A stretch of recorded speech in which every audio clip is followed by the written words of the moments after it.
നമസ്കാരം. ഉച്ചവാർത്ത ആരംഭിക്കുകയാണ്. ആദ്യം പ്രധാന വാർത്തകളിലേക്ക്. ആഭ്യന്തരമന്ത്രി രമേശ് ചെന്നിത്തലയെ സന്ദർശിച്ച് ദേവസ്വം വകുപ്പ് മുൻ മന്ത്രി കടകംപള്ളി സുരേന്ദ്രൻ. മന്ത്രിയെ വീട്ടിലെത്തി കണ്ടത് ശബരിമല സ്വർണ്ണക്കൊള്ളയിൽ 3ാം FIR രജിസ്റ്റർ ചെയ്യുമെന്ന വാർത്തകൾക്കിടെ. സൗഹൃദ സന്ദർശനമെന്ന് കടകംപള്ളി. ദൃശ്യങ്ങൾ അമൃത ന്യൂസിന്. Amrita news big breaking.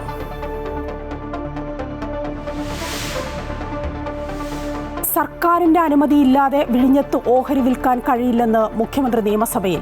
Adani അനുമതി തേടിയിട്ടില്ലെന്നും ദേശീയ സുരക്ഷയും പൊതുതാൽപര്യവും കണക്കിലെടുത്ത് തീരുമാനമെന്നും മുഖ്യമന്ത്രി. വിഴിഞ്ഞം അതീവ സുരക്ഷാ മേഖലയെന്നും മെഡിറ്ററേനിയൻ ഷിപ്പിംഗ് കമ്പനിക്ക് കുത്തക അവകാശം കിട്ടുമെന്നും ആശങ്ക അറിയിച്ച് പ്രതിപക്ഷ നേതാവ് പിണറായി വിജയൻ. സർക്കാരിനോട് ഉടൻ അനുമതി തേടുമെന്ന് അദാനി ഗ്രൂപ്പ്.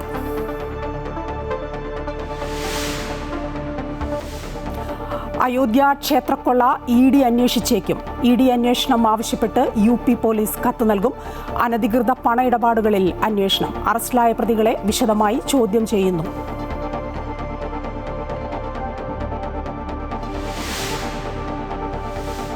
കാഫിർ സ്ക്രീൻഷോട്ട് കേസിൽ ജിതിൻ ഭാസ്കറിന്റെ ജാമ്യാപേക്ഷയിൽ വിധി മറ്റന്നാൾ.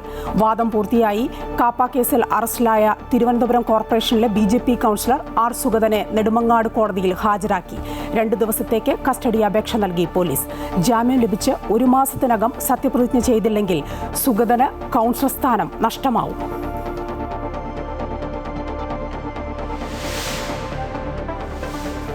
തൊഴിലുറപ്പ് പദ്ധതിയിൽ കൂലി വർദ്ധിപ്പിച്ച് കേന്ദ്ര സർക്കാർ. കേരളത്തിൽ 360 മുതൽ 409 രൂപ വരെ ലഭിക്കും. സമഗ്രമായ മാറ്റം വരുത്തിയ BBG റാംജി പദ്ധതി പ്രാബല്യത്തിൽ. വാണിജ്യ സിലിണ്ടറിന് വില കുറഞ്ഞു. 180 രൂപ കുറഞ്ഞ് 2951 രൂപയായി. ഗാർഹിക സിലിണ്ടറിന്റെ വിലയിൽ മാറ്റമില്ല. ഇന്ധനവില കുറച്ച് സ്വകാര്യ കമ്പനികൾ. പെട്രോൾ വില ലിറ്ററിന് 5 രൂപയും ഡീസലിന് 3 രൂപയും കുറച്ചു. വ്യോമയാന ഇന്ധനവിലയിൽ 5 രൂപയുടെ കുറവ്.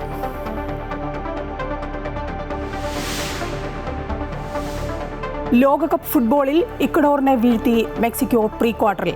ജയം എതിരില്ലാത്ത 2 ഗോളുകൾക്ക്. ഇംഗ്ലണ്ട് കോങ്കോ പോരാട്ടം രാത്രി 9:30. ബെൽജിയം സെനഗൽ പോരാട്ടം രാത്രി 1:30.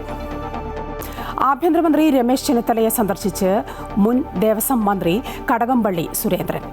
ശബരിമല സ്വർണ്ണക്കൊള്ളക്കേസിൽ ആരോപണ വിധേയനായ മുൻ ദേവസ്വം മന്ത്രി ചെന്നിത്തലയുടെ വീട്ടിലെത്തിയാണ് കണ്ടത്. സ്വർണ്ണക്കവർച്ചയുടെ അന്വേഷണം നിർണായക വഴിത്തിരിവിൽ എത്തി നിൽക്കെയാണ് സന്ദർശനം. ദൃശ്യങ്ങൾ അമൃത TVക്ക് ലഭിച്ചു.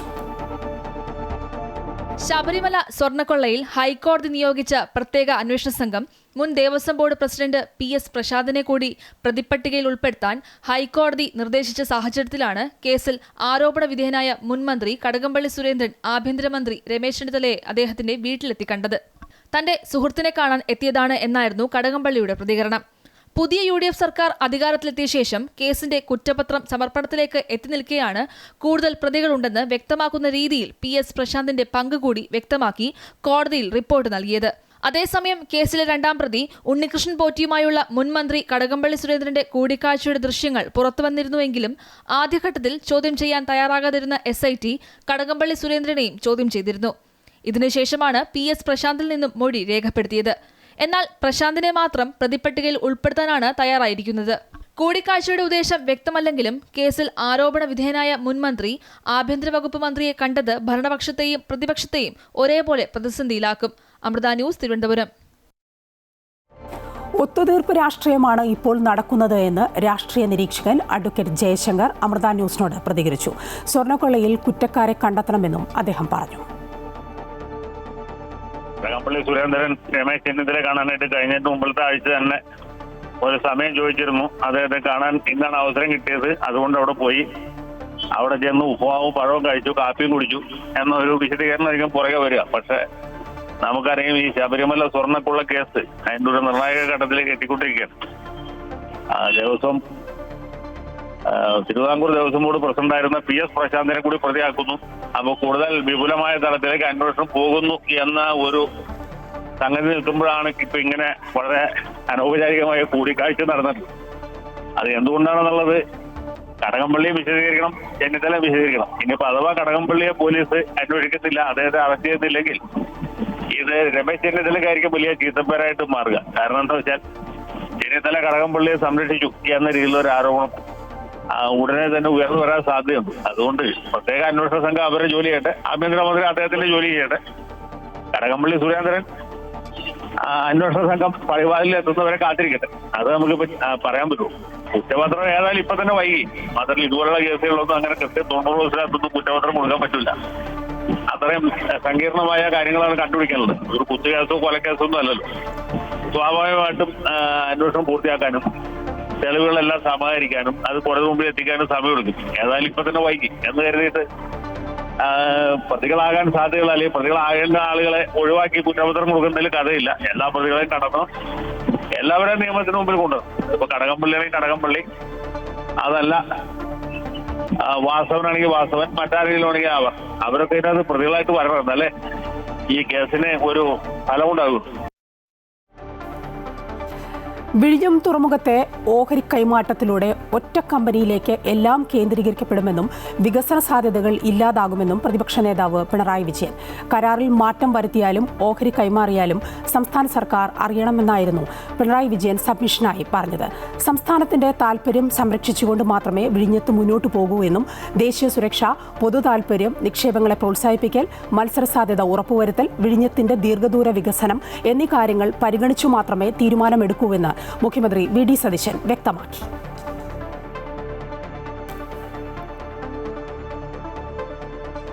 കൺസെഷണൽ അഗ്രിമെന്റ് ക്ലോസ് 5(3) പ്രകാരം അതോറിറ്റിയായ കേരള സർക്കാരിന്റെ അനുമതിയോടുകൂടി മാത്രമേ ഓഹരി വിൽക്കാനോ കരാർ വ്യവസ്ഥയിൽ മാറ്റമുണ്ടാക്കുന്ന തരത്തിലെ ഉടമസ്ഥതയിൽ വ്യതിയാനം സൃഷ്ടിക്കാനോ കഴിയുകയുള്ളൂ. 25% കൂടുതൽ ഓഹരി വിൽക്കുന്നത് ചേഞ്ച് ഇൻ ഓണർഷിപ്പായിട്ടാണ് കണക്കാക്കപ്പെടുന്നത്. അങ്ങനൊരു കാര്യത്തിൽ എങ്ങനെയാണ് ഇന്ന് വാർത്ത കണ്ടാൽ ഏകദേശം നടപ്പായി എന്നുള്ള മട്ടിലാണ് അങ്ങനെ വരാനിടയായത് എന്നത് അങ്ങേയറ്റം ആശങ്ക ഉളവാക്കുന്നൊരു കാര്യമാണ്. ഒരാശങ്ക കൂടി സൂചിപ്പിക്കുകയാണ് ഞാൻ. മറ്റ് സാമ്പത്തിക ക്രമക്കേടുകൾക്കും ഇത് വഴിവെക്കും. കാരണം അദാനിയുടെ സ്റ്റേറ്റ് പാർട്ണർഷിപ്പുള്ള പോർട്ട് ഇത് മാത്രമാണ്. ബാക്കിയെല്ലാം അവരുടെ കയ്യിലുള്ളതെല്ലാം സ്വന്തമാണ്. ഇങ്ങനൊരു കമ്പനിയുമായിട്ടുള്ള ഒരു മൊണോപ്പൊളി സാധ്യമാകുമ്പോൾ നമുക്ക് ലഭിക്കേണ്ട 2035 മുതലാണെങ്കിലും നമ്മുടെ സർക്കാരിന് വരുമാന വിഹിതം കിട്ടണമല്ലോ. അതിനെ കൃത്രിമമായി കുറവ് വരുത്താനും ഇടയാകില്ലേ എന്നതും നാം ശങ്കിക്കേണ്ടതായിട്ടുണ്ട്. അപ്പം അത്രയും കാര്യങ്ങൾ ഇതെല്ലാം കണ്ടപ്പോൾ മുഖ്യമന്ത്രിയുടെ ശ്രദ്ധയിൽപ്പെടുത്തുക എന്നാണ് ഞാൻ ഉദ്ദേശിച്ചിരുന്നത്. ഇതൊരു പത്രവാർത്തയിലൂടെ മാത്രമാണ് ഗവൺമെന്റിന്റെ ശ്രദ്ധയിൽപ്പെട്ടിട്ടുള്ളത്. അദാനി പോർട്ട് ഇത് സംബന്ധിച്ചുള്ള ഒരു കത്തടപാടോ ഒരു ഇൻഫർമേഷനോ ഗവൺമെന്റ് നൽകിയിട്ടില്ല. നമ്മൾ ഒരു 5 കാര്യം ഗവൺമെന്റ് ഉറപ്പുവരുത്തും. 5 കാര്യം. ഒന്നാമത്തെ കാര്യം എന്ന് പറയുന്നത് നമ്മൾ ഇതുമായി ബന്ധപ്പെട്ട സെക്യൂരിറ്റി, നാഷണൽ സെക്യൂരിറ്റി ആസ്പെക്ട് 1. 2, പൊതു താല്പര്യം. നേരത്തെ ഇപ്പൊ ഞാൻ ഇവിടെ വിശദീകരിച്ചതുപോലെ എല്ലാവർക്കും ഉപയോഗിക്കാൻ പറ്റുന്ന ഒരു കോമൺ യൂസർ ഫെസിലിറ്റി ഉണ്ടാകണം എന്നുള്ള കാര്യം. പിന്നെ നല്ല ഫെയർ കോമ്പറ്റീഷൻ, നല്ല മത്സരാധിഷ്ഠിതമായി അവിടെ ഈ കാര്യങ്ങൾ നടക്കുന്നു എന്ന് ഉറപ്പുവരുത്താൻ പറ്റണം. എല്ലാവർക്കും അതിനുള്ള ആക്സസ് ഉണ്ടാവണം. 4മത്തേത് നമ്മൾ ഇൻവെസ്റ്റ്മെന്റിനെ പ്രൊമോട്ട് ചെയ്യണം. ഏതെങ്കിലും ഒരു കമ്പനിയുടെ അല്ല, എല്ലാവരുടെയും ഇൻവെസ്റ്റ്മെന്റിനെ നമ്മൾ പ്രൊമോട്ട് ചെയ്യണം. 5മത്തേത് നമ്മൾ ഈ വിഴിഞ്ഞം പോർട്ടിന്റെ ഒരു ദൂര കാഴ്ചയോട് കൂടിയ അതിൻ്റെ ഒരു വികസനത്തിന്റെ ആസ്പെക്ട് കൂടി. ഈ പ്രധാനപ്പെട്ട 5 കാര്യങ്ങളും സംരക്ഷിച്ചുകൊണ്ട് സംസ്ഥാന താല്പര്യവും നമ്മുടെ വരുമാനത്തിന്റെ താല്പര്യവും അവിടെ ഒരു മത്സര അടിസ്ഥാനത്തിൽ നമ്മുടെ പോർട്ടിന് പുറത്തുള്ള ആക്ടിവിറ്റികൾ കൂടി നല്ല ഗൗരവതരമായി നമുക്ക് കൈകാര്യം ചെയ്യാനും മറ്റ് കമ്പനികൾക്ക് വരാനും ഒക്കെയുള്ള ഒരവസരം ഉണ്ടാകുന്ന രീതിയിൽ ഈ കാര്യങ്ങൾ പരിശോധിച്ച് മാത്രമേ ഇതിനുള്ള അംഗീകാരം ഈ സർക്കാർ കൊടുക്കുകയുള്ളൂ. തദ്ദേശ സ്വയംഭരണ സ്ഥാപനങ്ങളിലെ പ്ലാൻ ഫണ്ട് വെട്ടിക്കുറച്ചത് പ്രവർത്തനങ്ങളെ ബാധിക്കുന്നതായി ചൂണ്ടിക്കാട്ടി പ്രതിപക്ഷത്തിന്റെ അടിയന്തര പ്രമേയം. GR അനിൽ MLA ആണ് പ്രമേയം അവതരിപ്പിച്ചത്. ബജറ്റ് പ്ലാൻ ഫണ്ടിലെ 3ാം ഗഡു കൊടുക്കേണ്ടത് ഡിസംബറിൽ LDF സർക്കാരായിരുന്നു. എന്നാൽ മാർച്ചിൽ തെരഞ്ഞെടുപ്പ് എന്ന് പറഞ്ഞ് നീട്ടിക്കൊണ്ടുപോയെന്ന് മുഖ്യമന്ത്രി വി.ഡി. സതീശൻ തിരിച്ചടിച്ചു. മുഖ്യമന്ത്രിയുടെ വിശദീകരണത്തിന്റെ അടിസ്ഥാനത്തിൽ സ്പീക്കർ അവതരണാനുമതി നിഷേധിച്ചു. മുഖ്യമന്ത്രി സഭയെ തെറ്റിദ്ധരിപ്പിക്കുന്നുവെന്ന് പ്രതിപക്ഷ നേതാവ് പിണറായി വിജയൻ പറഞ്ഞു. LDF സർക്കാരിന്റെ കാലത്ത് ബജറ്റ് വിഹിതത്തിനേക്കാൾ കൂടുതൽ ചെലവഴിച്ചിട്ടുണ്ട്. ബാക്കി സ്പിൽ ഓവറായും നൽകിയെന്നും പിണറായി അറിയിച്ചു. നിലവിൽ തുടരുന്ന പ്രതിസന്ധിയിൽ സർക്കാർ നടപടി സ്വീകരിക്കാത്തതിൽ പ്രതിഷേധിച്ചുകൊണ്ട് പ്രതിപക്ഷം വാക്കൌട്ട് നടത്തി. തദ്ദേശ സ്വയംഭരണ സ്ഥാപനങ്ങളുടെ കൈകാലുകൾ സർക്കാർ കെട്ടിയിട്ടിരിക്കുകയാണ്. ഇവിടെ ബഹുമാനപ്പെട്ട മുഖ്യമന്ത്രി വാചാലനായി പറയുമ്പോൾ ഭരണപക്ഷത്ത് 102ന്റെ ബലത്തിൽ നല്ല കയ്യടി കിട്ടും. പക്ഷേ നമ്മുടെ പഞ്ചായത്തുകളിലെ മെമ്പർമാരുടെ സ്ഥിതി എന്താ? അവരെ കയ്യും കാലും കെട്ടിയിട്ടിരിക്കുകയാണ്. കയ്യും കാലും ഇട്ട് അടിക്കുകയാണ് അവര്. അവർക്ക് വല്ലാത്തൊരു സ്ഥിതിയാണ് ഇപ്പോൾ ഉണ്ടായിട്ടുള്ളത്. അതുകൊണ്ടാണ് ഇത് ഈ വിഷയം ചർച്ച ചെയ്യണമെന്ന് പറയുന്നതിന്റെ കാര്യം.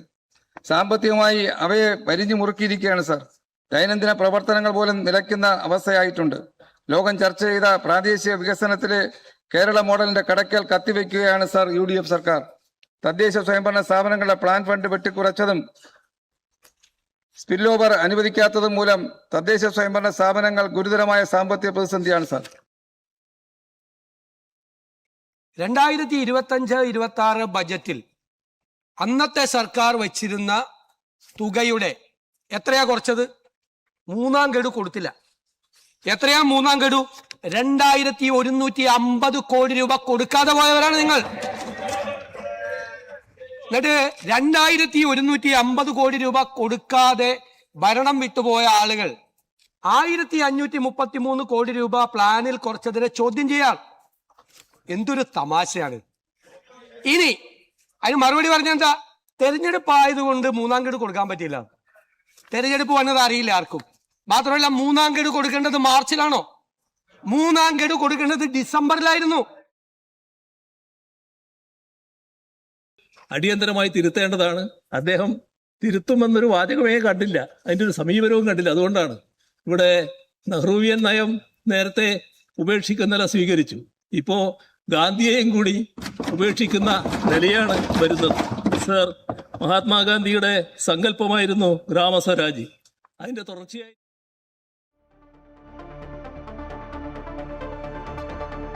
കേന്ദ്ര സർക്കാരിൻ്റെ FCRA നിയമത്തിനെതിരായ FCRA പ്രമേയം പാസാക്കി നിയമസഭ.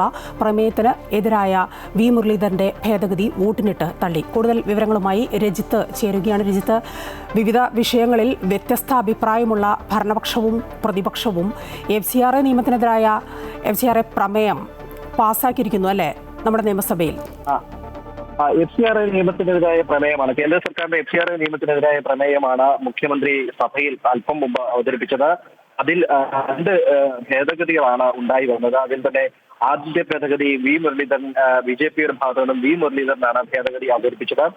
അതിനുശേഷം P. പ്രസാദും 2 ഭേദഗതികൾ ഇതുമായി ബന്ധപ്പെട്ടുകൊണ്ട് CPI-യുടെ ഭാഗത്തു നിന്നും പ്രതിപക്ഷത്തിന്റെ ഭാഗത്തു നിന്നും 2 ഭേദഗതികൾ അവതരിപ്പിക്കുകയും ചെയ്തു. ഇതിൽ 2 ഭേദഗതികളിൽ V. മുരളീധരൻ ഭേദഗതി പ്രമേയത്തെ എതിർന്നതാണ് മുഖ്യമന്ത്രി വ്യക്തമാക്കിയത്. അതുകൊണ്ട് തന്നെ പ്രമേയത്തിനെതിരായിട്ടുള്ള V. മുരളീധരന്റെ ഭേദഗതി നിരാകരിക്കുകയാണെന്ന് മുഖ്യമന്ത്രി പറഞ്ഞു. P. പ്രസാദ് ആദ്യം നൽകിയ ഭേദഗതി അത് അംഗീകരിക്കുന്നതായി മുഖ്യമന്ത്രി വ്യക്തമാക്കുകയും ചെയ്തു. അങ്ങനെ P. പ്രസാദിന്റെ ഇടതുപക്ഷത്തു നിന്നുള്ള ആദ്യത്തെ ഭേദഗതി അംഗീകരിച്ചുകൊണ്ടാണ് ഈ വിഷയം FCRA വിഷയത്തിൽ പ്രമേയം വോട്ടിലേക്ക് പോയത്. ആദ്യഘട്ടത്തിൽ തന്നെ പ്രമേയത്തിൽ അനുകൂലിക്കുന്നതും പ്രതികൂലിക്കുന്നവരും തമ്മിലുള്ള വോട്ട് ചെയ്യുന്നതുമായി ബന്ധപ്പെട്ട് സ്പീക്കർക്ക് ഒരു ചെറിയ ആശയക്കുഴപ്പം ഉണ്ടാവുകയും ചെയ്തു. പ്രമേയത്തിലുള്ള ഭേദഗതിയാണ് ആദ്യം സ്പീക്കർ അനുകൂലിക്കുന്നതും പ്രതികൂലിക്കുന്നവരും വോട്ട് ചെയ്യാനായി അഭ്യർത്ഥിച്ചത്. എന്നാൽ അത് പിന്നീട് മുഖ്യമന്ത്രി ഇടപെട്ട് തിരുത്തുകയും ആദ്യം മുതൽ തന്നെ പ്രമേയത്തെ അനുകൂലിക്കുന്നവരുമായി ബന്ധപ്പെട്ടുകൊണ്ട് അല്ലെങ്കിൽ പ്രമേയവുമായി ബന്ധപ്പെട്ടുകൊണ്ടുള്ള വോട്ടിലേക്ക് ആവുകയായിരുന്നു. അങ്ങനെ പ്രമേയത്തെ 111 പേർ അനുകൂലിക്കുകയും BJPയുടെ 2 അംഗങ്ങൾ പ്രതികൂലിക്കുകയും ചെയ്തു. തുടർന്നാണ് FCRA പ്രമേയം പാസ്സാക്കിക്കൊണ്ട് സ്പീക്കർ പാസ്സാക്കിയതായി സ്പീക്കർ അറിയിക്കുകയും ചെയ്തത്. അതിനുശേഷം സംസ്ഥാനത്തിന്റെ വൈദ്യുതി പ്രതിസന്ധിയുമായി ബന്ധപ്പെട്ടുകൊണ്ട് മന്ത്രി സണ്ണി ജോസഫ് ചട്ടപ്രകാരം 300 ചട്ടപ്രകാരം ഇപ്പോൾ സഭയിൽ പ്രസ്താവന നടത്തുകയും ചെയ്തു. വലിയൊരു ഗുരുതരമായ വൈദ്യുതി പ്രതിസന്ധിയിലാണ് സംസ്ഥാനം കടന്നു പോകുന്നത്. അത് ഇന്നലെ തന്നെ മന്ത്രി വ്യക്തമാക്കുകയും ചെയ്തതാണ്. ഇക്കാര്യം സഭയിൽ അദ്ദേഹം കടപ്രകാരം വ്യക്തമാക്കുകയും ചെയ്തിരിക്കുകയാണ്. അല്പസമയത്തിനകം തന്നെ ധനബില്ലും മുഖ്യമന്ത്രി സഭയിൽ അവതരിപ്പിക്കുകയും ചെയ്തു. രജിത്താണ് വിവരങ്ങൾ നൽകിയത്. കേന്ദ്ര സർക്കാരിന്റെ FCRA നിയമത്തിനെതിരായ പ്രമേയം പാസാക്കിയിരിക്കുന്നു നിയമസഭ. അയോധ്യ രാമക്ഷേത്രത്തിലെ സംഭാവന ക്രമക്കേട് എൻഫോഴ്സ്മെന്റ് ഡയറക്ടറേറ്റ് അന്വേഷിച്ചേക്കും. വിഷയം അന്വേഷിക്കാൻ അയോധ്യ പോലീസ് EDക്ക് കത്ത് നൽകും. അനധികൃത പണമിടപാട് നടന്നുവെന്ന നിഗമനത്തിന്റെ അടിസ്ഥാനത്തിലാണ് നടപടി. കൂടുതൽ വിവരങ്ങളുമായി ജിഷ്ണു കൃഷ്ണൻ ചേരുകയാണ് ഡൽഹിയിൽ നിന്ന്. ജിഷ്ണു, അയോധ്യ വിഷയത്തിൽ നിലവിലെ അന്വേഷണം എവിടെ വരെ എത്തിയിരിക്കുന്നു? എന്താണ് അതെന്ന് അറിയാനാവുന്നത്? ഒപ്പം അന്വേഷണം ഒരുപക്ഷെ രാജ്യത്തിന് പുറത്തേക്കും നീണ്ടുപോകും എന്ന തരത്തിലൊക്കെ വിവരങ്ങൾ വരുന്നുണ്ട്. എന്താണ് ഇതുമായി ബന്ധപ്പെട്ട് അറിയാനാവുന്നത്? അയോധ്യയിലെ രാമക്ഷേത്രത്തിൽ സംഭാവന ക്രമക്കേടുമായി ബന്ധപ്പെട്ട പ്രത്യേക അന്വേഷണ സംഘത്തിന്റെ അന്വേഷണം പുരോഗമിക്കുകയാണ്. ഇതുവരെ 8 പേരെ അറസ്റ്റ് ചെയ്തിട്ടുണ്ട്. നിരവധി പ്രധാനപ്പെട്ട രേഖകൾ, ബാങ്ക് ഇടപാട് നടത്തിയതിന്റെ രേഖകൾ, ഒപ്പം പ്രതികളുടെ വീട്ടിൽ നിന്ന് പണം കണ്ടെത്തിയിട്ടുണ്ട്. അതിന്റെ ഒരു അന്തിമ റിപ്പോർട്ട് ഈ ആഴ്ച തന്നെ അന്വേഷണ സംഘം സർക്കാരിന് സമർപ്പിക്കാനിരിക്കുകയാണ്. അതിനിടയിലാണ് ഈ ക്രമക്കേടിനൊപ്പം തന്നെ അനധികൃത പണമിടപാടും നടന്നു എന്നൊരു നിഗമനത്തിലേക്ക് പ്രത്യേക അന്വേഷണ സംഘം എത്തിയത്. ഇതിന്റെ അടിസ്ഥാനത്തിൽ അയോധ്യ പോലീസ് എൻഫോഴ്സ്മെന്റ് ഡയറക്ടറേറ്റിനുടൻ തന്നെ കത്ത് നൽകുമെന്നാണ് മനസ്സിലാക്കുന്നത്. ഇതോടുകൂടി അയോധ്യയിൽ രാമക്ഷേത്രത്തിൽ ഒരു പറ്റം ജീവനക്കാർ നടത്തിയിട്ടുള്ള ഈ സംഭാവന ക്രമക്കേടുമായി ബന്ധപ്പെട്ട വിഷയത്തിൽ എൻഫോഴ്സ്മെന്റ് ഡയറക്ടറേറ്റ് കൂടി അന്വേഷണം നടത്താനുള്ള സാധ്യതയാണ് നിലവിൽ തെളിഞ്ഞു വരുന്നത്. നേരത്തെ ട്രസ്റ്റിന്റെ ജനറൽ സെക്രട്ടറി ആയിരുന്ന ചമ്പത് റായുടെ മുൻ ഡ്രൈവർ ഉൾപ്പെടെ 8 പേരെയാണ് നിലവിൽ പ്രത്യേക അന്വേഷണ സംഘം അറസ്റ്റ് ചെയ്തിട്ടുള്ളത്. ഇവരെ നിരവധി തവണ ചോദ്യം ചെയ്തു. കഴിഞ്ഞ ദിവസം മുൻ ജനറൽ സെക്രട്ടറി ചമ്പത് റായിയെ ചോദ്യം ചെയ്തിരുന്നു. അദ്ദേഹം മൊഴി നൽകിയത് തനിക്ക് ഈ തട്ടിപ്പിൽ യാതൊരു തരത്തിലുള്ള പങ്കോ അറിവുമില്ല, ജീവനക്കാർ തന്നോട് വിശ്വാസവഞ്ചന കാണിച്ചു, സംഭാവന എണ്ണിത്തിട്ടപ്പെടുത്താനും സൂക്ഷിക്കാനും ബാങ്ക് വിനിമയം നടത്താനും ചുമതലപ്പെടുത്തിയ ജീവനക്കാർ ഇത്തരത്തിൽ കുറ്റകൃത്യം ചെയ്യുമെന്ന് താൻ കരുതിയില്ല എന്ന മൊഴിയായിരുന്നു ചമ്പത് റായ് അന്വേഷണ സംഘത്തിന് മുൻപാകെ നൽകിയിട്ടുള്ളത്. നിലവിൽ ഈ സംഭാവന ക്രമക്കേടുമായി ബന്ധപ്പെട്ട് നടന്നിട്ടുള്ള പണമിടപാടുകളിൽ വിശദമായൊരു അന്വേഷണം പോലീസ് നടത്തി. പക്ഷേ ഇത്തരത്തിൽ അനധികൃത പണമിടപാടുകൾ അന്വേഷിക്കാനുള്ള ചുമതലയുള്ളത് എൻഫോഴ്സ്മെന്റ് ഡയറക്ടറേറ്റിനാണ്. ഈ പശ്ചാത്തലത്തിലാണ് കേസിൽ അന്വേഷണം നടത്തണം എന്ന് അയോധ്യ പോലീസ് എൻഫോഴ്സ്മെന്റ് ഡയറക്ടറേറ്റിന് കത്ത് നൽകുക. മായ. ശരി, ജിഷ്ണു കൃഷ്ണനാണ് വിവരങ്ങൾ നൽകിയത്. അയോധ്യ രാമക്ഷേത്രത്തിലെ സംഭാവന ക്രമക്കേട് ED അന്വേഷിച്ചേക്കും. വടകര കാഫി സ്ക്രീൻഷോട്ട് കേസ് പ്രതി ജിതിൻ ഭാസ്കറിന്റെ ജാമ്യാപേക്ഷയിൽ വാദം പൂർത്തിയായി. കേസിൽ മറ്റന്നാൾ വിധി പറയും. ജിതിൻ മനഃപൂർവ്വം തെളിവ് നശിപ്പിച്ചു എന്ന് പ്രോസിക്യൂഷൻ കോടതിയിൽ വാദിച്ചു. ഫോൺ റീസെറ്റ് ചെയ്യുന്നതിനെ തെളിവ് നശിപ്പിക്കലായി കണക്കാക്കാൻ കഴിയുമോ എന്നാണ് ജിതിന്റെ വാദം. വിവരങ്ങളുമായി MM രാഗേഷ് ചേരുകയാണ്. രാഗേഷ്, സ്ക്രീൻഷോട്ട് പ്രതി ജിതിൻ ഭാസ്കറിന്റെ ജാമ്യാപേക്ഷയിൽ ഇനിയിപ്പോൾ വാദം പൂർത്തിയായിരിക്കുന്നു. വിധി മറ്റന്നാളാണ് അല്ലേ?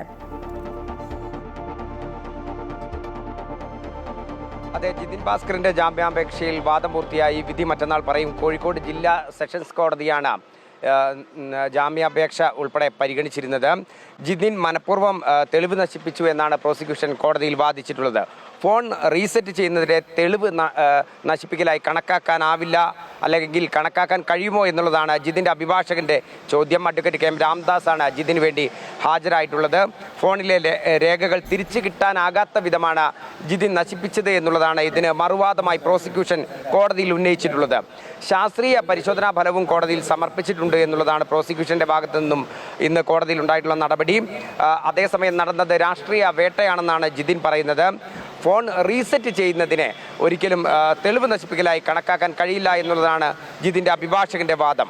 അതേസമയം സ്ക്രീൻഷോട്ട് പ്രചരിച്ചതിന് ശേഷം വടകരയിൽ അനിഷ്ട സംഭവങ്ങൾ ഉണ്ടായിട്ടില്ല എന്നുള്ളതും ജിതിന് അനുകൂലമായി ഉള്ള വാദമായി അഡ്വക്കേറ്റ് രാംദാസ് കോടതിയിൽ ഉന്നയിക്കുകയുണ്ടായി.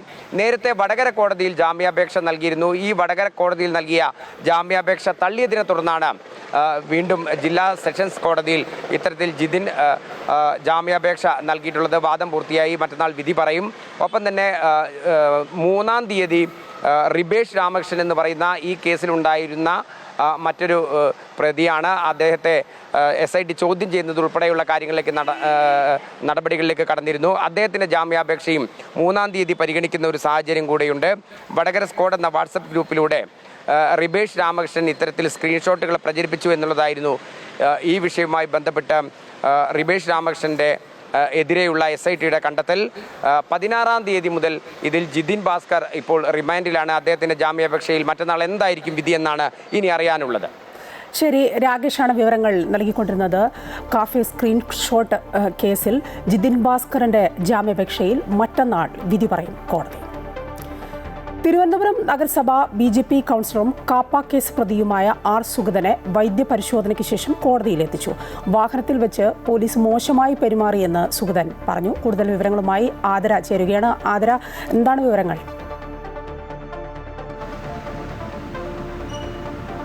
മായ, ഈ സുഗതനെ 2 ദിവസത്തേക്കുള്ള കസ്റ്റഡിയാണ് പോലീസ് ആവശ്യപ്പെട്ടത്. അതിനായി തന്നെ സുഗതനെ ഈ വൈദ്യപരിശോധനയ്ക്ക് കൊണ്ടുപോയതിനു ശേഷം കോടതിയിൽ ഹാജരാക്കിയിരുന്നു.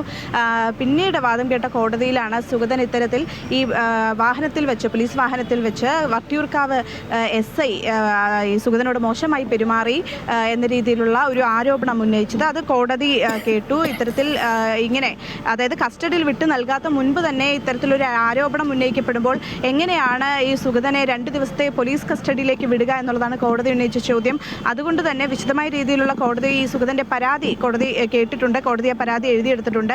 ഈ വിയ്യൂർ ജയിലിലെ അന്വേഷണ ഉദ്യോഗസ്ഥർക്കൊപ്പമാണ് ഈ വൈദ്യപരിശോധനയ്ക്ക് സുഗതൻ പോയത്. എന്തുകൊണ്ട് വട്ടിയൂർക്കാവ് SI ആ വാഹനത്തിൽ കയറിയെന്ന ചോദ്യം ഉൾപ്പെടെ കോടതി ഉന്നയിച്ചിരുന്നു. സുഗതൻ ഇത്തരത്തിൽ കോടതിയിൽ ഹാജരായിരുന്നില്ല. അത് ചിക്കൻ ബോക്സ് ബാധിച്ചതിനാലാണ്, ഒരു സാമൂഹ്യ ബോധമുള്ളത് കൊണ്ടാണ് അത്തരത്തിൽ കോടതിയിൽ ഹാജരാകാൻ സാധിക്കാത്തത് എന്നുള്ളതാണ് സുഗതന്റെ ഭാഗത്തു നിന്നും ഒരു വിശദീകരണമായി നൽകിയിരുന്നത്. നിലവിൽ ഏതായാലും കോടതി വട്ടിയൂർക്കാവ് സ്റ്റേഷനിലെ ക്രൈം SIയെ ഹാജരാവാൻ കോടതി നിർദ്ദേശിച്ചിട്ടുണ്ട്. Crime SI ഉടനെത്തും. അതിനുശേഷം വീണ്ടും കോടതി ഈ കേസ് പരിഗണിക്കും. ശരി, ആതിരയാണ് വിവരങ്ങൾ നൽകിയത്. തിരുവനന്തപുരം കോർപ്പറേഷനിലെ BJP കൗൺസിലറും കാപ്പ കേസ് പ്രതിയുമായ R. സുഗതനെ വൈദ്യപരിശോധനയ്ക്ക് ശേഷം കോടതിയിലെത്തിച്ചു. വിവരങ്ങൾ പങ്കുവയ്ക്കുകയായിരുന്നു ആതിര. തൊഴിലാളികൾക്ക് ആശ്വാസമായി കേന്ദ്ര സർക്കാർ നടപടി. രാജ്യത്ത് തൊഴിലുറപ്പ് പദ്ധതിയുടെ കൂലി വർദ്ധിപ്പിച്ചു. കേരളത്തിൽ 360 മുതൽ 409 രൂപ വരെ വർദ്ധിപ്പിക്കും. തൊഴിലുറപ്പ് പദ്ധതിയിൽ സമഗ്രമായ മാറ്റത്തോടെ വിബിജി റാംജി പദ്ധതി ഇന്ന് പ്രാബല്യത്തിൽ വന്നതിന്റെ ഭാഗമായാണ് വേതനം വർദ്ധിപ്പിച്ചത്. ഇന്ന് ചരിത്ര ദിനമാണെന്നും പദ്ധതിക്കായി ഈ വർഷം 95,600 കോടിയിലധികം രൂപ മാറ്റിവെച്ചിട്ടുണ്ടെന്നും കേന്ദ്ര കൃഷിമന്ത്രി ശിവരാജ് സിംഗ് ചൗഹാൻ പറഞ്ഞു. തൊഴിലുറപ്പ് പദ്ധതിയിൽ സമഗ്രമായ മാറ്റം വരുത്തിക്കൊണ്ട് കേന്ദ്ര സർക്കാർ ആവിഷ്കരിച്ച വിബിജി റാംജി പദ്ധതി ഇന്നു മുതൽ പ്രാബല്യത്തിൽ വന്നു. ഇതിന്റെ ഭാഗമായാണ് കൂലി വർദ്ധിപ്പിച്ചുകൊണ്ട് കേന്ദ്ര സർക്കാർ വിജ്ഞാപനം പുറത്തിറക്കിയത്. 298 രൂപ 8 പൈസയായിരുന്ന ദേശീയ ശരാശരി വേതനം വിബിജി റാംജി പ്രകാരം പ്രതിദിനം 327 രൂപ 4 പൈസയായി വർദ്ധിപ്പിച്ചു. കേരളത്തിൽ 360 മുതൽ 409 രൂപ വരെ വർദ്ധിക്കും. എല്ലാ സംസ്ഥാനങ്ങളിലും വേതനത്തിന്റെ ശരാശരി 10% വർധനവ് നൽകിയിട്ടുണ്ട്. പിന്നാക്ക സംസ്ഥാനങ്ങളിൽ 25% വരെയും കൂലി വർദ്ധിപ്പിക്കും. വികസിത ഇന്ത്യയും വികസിത ഗ്രാമങ്ങളും യാഥാർത്ഥ്യമാക്കാൻ പദ്ധതി ഗുണം ചെയ്യുമെന്ന് കേന്ദ്ര കൃഷിമന്ത്രി ശിവരാജ് സിംഗ് ചൗഹാൻ പറഞ്ഞു. പദ്ധതിക്കായി ഈ വർഷം 95,600 കോടിയിലധികം രൂപ മാറ്റിവെച്ചിട്ടുണ്ടെന്നും അദ്ദേഹം വ്യക്തമാക്കി. വികസിത് ഭാരത് के लिए विकसित गांव का हम पूरी तरह से निर्माण कर सकेंगे. പുതിയ പദ്ധതിയിലൂടെ തൊഴിൽ ദിനങ്ങൾ 100-ൽ നിന്ന് 125 ഉയരും. പദ്ധതിയുടെ സുതാര്യത ഉറപ്പാക്കാൻ ബയോമെട്രിക് സംവിധാനങ്ങൾ ഏർപ്പെടുത്തും. വിവിധ തലങ്ങളിൽ പരാതി പരിഹാരത്തിനും വ്യവസ്ഥയുണ്ട്. തൊഴിലിന് ശേഷം 7 ദിവസം അല്ലെങ്കിൽ പരമാവധി 15 ദിവസത്തിനകം വേതനം നൽകണമെന്നും പദ്ധതിയിൽ നിർദ്ദേശിക്കുന്നുണ്ട്. വേതനത്തിന്റെ 60% കേന്ദ്രവും 40% സംസ്ഥാനവുമാണ് വഹിക്കേണ്ടത്. കേന്ദ്രഭരണ പ്രദേശങ്ങളിൽ 100% വിഹിതവും കേന്ദ്രം വഹിക്കും. അമൃത ന്യൂസ്, ന്യൂഡൽഹി. വാണിജ്യ സിലിണ്ടറിന് വില കുറഞ്ഞു. 180 രൂപ കുറഞ്ഞ് 2,951 രൂപയായി. ഗാർഹിക സിലിണ്ടറിന്റെ വിലയിൽ മാറ്റമില്ല. സ്വകാര്യ കമ്പനികൾ ഇന്ധനവിലയും കുറച്ചു. പെട്രോൾ വില ലിറ്ററിന് 5 രൂപയും ഡീസലിന് 3 രൂപയുമാണ് കുറച്ചത്. വ്യോമയാന ഇന്ധനവില 5 രൂപയും കുറഞ്ഞു. അന്താരാഷ്ട്ര വിപണിയിൽ അസംസ്കൃത എണ്ണവില വലിയ തോതിൽ ഇടിഞ്ഞതാണ് വിലക്കുറവിന് കാരണം. രാജ്യത്ത് ഇന്ധന പാചകവാതക വിലയിൽ വൻ ഇടിവാണ് രേഖപ്പെടുത്തിയത്. വാണിജ്യ സിലിണ്ടറുകളുടെയും പെട്രോൾ, ഡീസൽ, വ്യോമയാന ഇന്ധനം എന്നിവയുടെയും വിലയാണ് കുറഞ്ഞത്. പശ്ചിമേഷ്യൻ മേഖലയിലെ രാഷ്ട്രീയ സംഘർഷങ്ങൾക്ക് താൽക്കാലികമായി അയവുണ്ടായതോടെയാണ് വില കുറയാൻ ഇടയാക്കിയത്. രാജ്യത്ത് വാണിജ്യ ആവശ്യങ്ങൾക്കുള്ള LPG സിലിണ്ടറിന്റെ വിലയിൽ 180 രൂപയുടെ കുറവാണ് രേഖപ്പെടുത്തിയത്. ഇതോടെ വാണിജ്യ സിലിണ്ടർ വില 3,113 നിന്നും 2,930 രൂപയായി. ഹോട്ടലുകൾക്കും വാണിജ്യ സ്ഥാപനങ്ങൾക്കും വില കുറവ് ആശ്വാസകരമാകും. രാജ്യത്ത് വാണിജ്യ LPG സിലിണ്ടർ വിതരണത്തിൽ ഏർപ്പെടുത്തിയിരുന്ന നിയന്ത്രണങ്ങൾ നീക്കാൻ പെട്രോളിയം മന്ത്രാലയം സംസ്ഥാനങ്ങൾക്ക് നേരത്തെ കത്ത് നൽകിയിരുന്നു. എന്നാൽ ഗാർഹിക സിലിണ്ടറുകളുടെ വിലയിൽ മാറ്റമൊന്നും വരുത്തിയിട്ടില്ല. അതേസമയം രാജ്യത്തെ ഏറ്റവും വലിയ സ്വകാര്യ എണ്ണ വിതരണ കമ്പനിയായ നയാര എനർജി ഉൾപ്പെടെയുള്ള സ്വകാര്യ കമ്പനികൾ പെട്രോൾ വില ലിറ്ററിന് 5 രൂപയും ഡീസൽ വില ലിറ്ററിന് 3 രൂപയും കുറച്ചിട്ടുണ്ട്. കഴിഞ്ഞ 2 വർഷത്തിനിടെ ആദ്യമായാണ് ഒരു എണ്ണ വിതരണ കമ്പനി ഇന്ത്യയിൽ ഇന്ധനവില കുറയ്ക്കാൻ തയ്യാറാകുന്നത്. ഇതും ശ്രദ്ധേയമാണ്.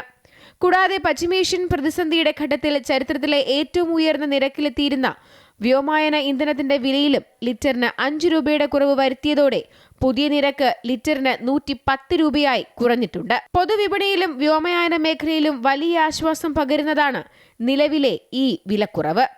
അമൃത ന്യൂസ്, തിരുവനന്തപുരം. സംസ്ഥാനത്ത് ഇന്നും മഴ തുടരും. കണ്ണൂർ, കാസർഗോഡ് ജില്ലകളിൽ ഓറഞ്ച് അലർട്ടാണ്. അതേസമയം ശക്തമായ മഴയിൽ കാസർഗോഡ്, കോഴിക്കോട് ജില്ലകളിൽ മണ്ണിടിച്ചിൽ ഉൾപ്പെടെ അപകടങ്ങളും റിപ്പോർട്ട് ചെയ്തിട്ടുണ്ട്. അടുത്ത 4 ദിവസത്തേക്ക് സംസ്ഥാനത്ത് മഴ വീണ്ടും ശക്തമാകുമെന്നാണ് കാലാവസ്ഥാ നിരീക്ഷണ കേന്ദ്രത്തിന്റെ അറിയിപ്പ്. വടക്കൻ ജില്ലകളിലാണ് മഴ കൂടുതൽ രൂക്ഷമാകുക. കണ്ണൂർ, കാസർഗോഡ് ജില്ലകളിലാണ് ഓറഞ്ച് അലർട്ട് പ്രഖ്യാപിച്ചിരിക്കുന്നത്. തുടർച്ചയായി 3-ലധികം ദിവസം ഓറഞ്ച് അലർട്ട് നിലവിലുള്ള സാഹചര്യത്തിലാണ് കണ്ണൂർ, കാസർഗോഡ് ജില്ലകളിൽ ഇന്ന് വിദ്യാഭ്യാസ സ്ഥാപനങ്ങൾക്ക് അവധി പ്രഖ്യാപിച്ചത്. അതേസമയം ശക്തമായ മഴയിൽ വിവിധ ജില്ലകളിൽ നാശനഷ്ടങ്ങൾ റിപ്പോർട്ട് ചെയ്യപ്പെട്ടു. കനത്ത മഴയിൽ കാസർഗോഡ് കീഴൂർ കടപ്പുറത്ത് വീട് തകർന്നു. കീഴൂരിലെ മത്സ്യത്തൊഴിലാളിയായ ശാരികയുടെ വീടാണ് തകർന്നത്. തലനാരിഴ വ്യത്യാസത്തിൽ ശാരിക ഉൾപ്പെടെ വീട്ടിലുണ്ടായിരുന്ന 3 പേർ നിസാര പരിക്കുകളോടെ രക്ഷപ്പെട്ടു. കാസർഗോഡ് കാഞ്ഞങ്ങാട് സംസ്ഥാന പാതയിൽ കോട്ടരുവത്ത് മണ്ണിടിഞ്ഞ് ഓടിക്കൊണ്ടിരുന്ന വാഹനങ്ങളുടെ മുകളിൽ പതിച്ചു. കാർ യാത്രക്കാർക്കും മറ്റൊരു ബൈക്ക് യാത്രക്കാരനും അപകടത്തിൽ പരിക്കേറ്റു. അപകടത്തെ തുടർന്ന് കാറിന്റെ മുൻഭാഗം പൂർണ്ണമായും തകർന്നിട്ടുണ്ട്. വടകര ദേശീയപാതയിൽ പുതുപ്പണം അരവിന്ദ് ഘോഷ് റോഡിന് സമീപത്ത് മണ്ണിടിഞ്ഞു. വെന്തുരുത്തി സ്വദേശി TK ബാബുവിന്റെ വീടിന് സമീപത്തെ സോയിൽ നെയിലിംഗ് നടത്തിയ പാർശ്വഭിത്തിയാണ് തകർന്നത്. കോഴിക്കോട് ഓമശ്ശേരിയിൽ കനത്ത കാറ്റിൽ ലൈൻ പൊട്ടി വീണ് അപകടമുണ്ടായി. ലൈൻ പൊട്ടി വെള്ളക്കെട്ടിലേക്ക് വീഴുകയായിരുന്നു. അപകടത്തിൽ ഷോക്കേറ്റ് 5 കുറുക്കന്മാർ ചത്തു. വരും ദിവസങ്ങളിലും മഴ ശക്തമാകുമെന്നാണ് അറിയിപ്പ്. അമൃത ന്യൂസ്, കോഴിക്കോട്. ബാംഗ്ലൂരുവിൽ കനത്ത മഴയിൽ വീട് തകർന്ന് 3 പേർ മരിച്ചു. ബീഹാർ സ്വദേശികളായ ഒരു സ്ത്രീയും 2 കുട്ടികളുമാണ് മരിച്ചത്. വീടിന് മുകളിലേക്ക് മതിൽ ഇടിഞ്ഞു വീണാണ് അപകടമുണ്ടായത്. പ്രദേശത്ത് കനത്ത മഴ തുടരുകയാണ്.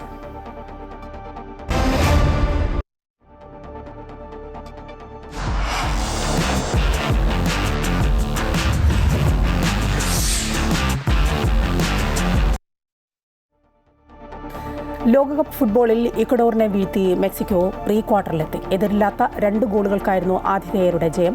ആദ്യ പകുതിയിലാണ് 2 ഗോളുകളും അടിച്ചത്. 22-ാം മിനിറ്റിൽ ഹൂലിയൻ കിനോസിന്റെ ഗോളിലൂടെ മുന്നിലെത്തിയ മെക്സിക്കോ 31-ാം മിനിറ്റിൽ റൗൾ ഹിമേനസിന്റെ ഗോളിലൂടെ ലീഡ് ഉയർത്തി. ഫിഫ ലോകകപ്പിൽ ഇന്ന് ഇംഗ്ലണ്ട് കോങ്കോ പോരാട്ടം നടക്കും. രാത്രി 9:30 അമേരിക്കയിലെ അറ്റ്ലാന്റ സ്റ്റേഡിയത്തിലാണ് മത്സരം. 1974 ശേഷം കോങ്കോ ആദ്യമായാണ് ലോകകപ്പിന് യോഗ്യത നേടുന്നത്. ഗ്രൂപ്പ് എല്ലിൽ ചാമ്പ്യന്മാരായാണ് ഇംഗ്ലണ്ട് നോക്കൌട്ടിൽ എത്തിയത്. ക്രൊയേഷ്യയെയും പനാമയെയും പരാജയപ്പെടുത്തിയ അവർ ഘാനയോട് സമനില വഴങ്ങുകയായിരുന്നു. ഗ്രൂപ്പ് കെയിൽ നിന്ന് പോർച്ചുഗലിനെ സമനിലയിൽ തളയ്ക്കുകയും ഉസ്ബെക്കിസ്ഥാനെ പരാജയപ്പെടുത്തുകയും ചെയ്താണ് കോങ്കോ നോക്കൌട്ട് റൗണ്ടിലേക്ക് മുന്നേറിയത്. ബെൽജിയവും സെനഗലും റൗണ്ട് ഓഫ് 32-വിൽ ഇന്ന് ഏറ്റുമുട്ടും. 2 സമനിലകൾക്കൊടുവിൽ വലിയൊരു ജയം നേടിയാണ് ബെൽജിയം റൗണ്ട് ഓഫ് 32-വിൽ എത്തിയത്. സെനഗൽ ആദ്യ 2 കളിയും തോറ്റ് 3-ാമത്തേതിലെ വൻ വിജയവുമായിട്ടാണ് എത്തിയത്. രാത്രി 1:30 വാഷിംഗ്ടണിലെ സിയാറ്റിൽ സ്റ്റേഡിയത്തിലാണ് മത്സരം. ഉച്ചവാർത്ത പൂർണ്ണമാവുകയാണ്. കൂടുതൽ വാർത്തകൾ കാണാം ഞങ്ങളുടെ യൂട്യൂബ് ചാനൽ സന്ദർശിക്കുക. നമസ്കാരം.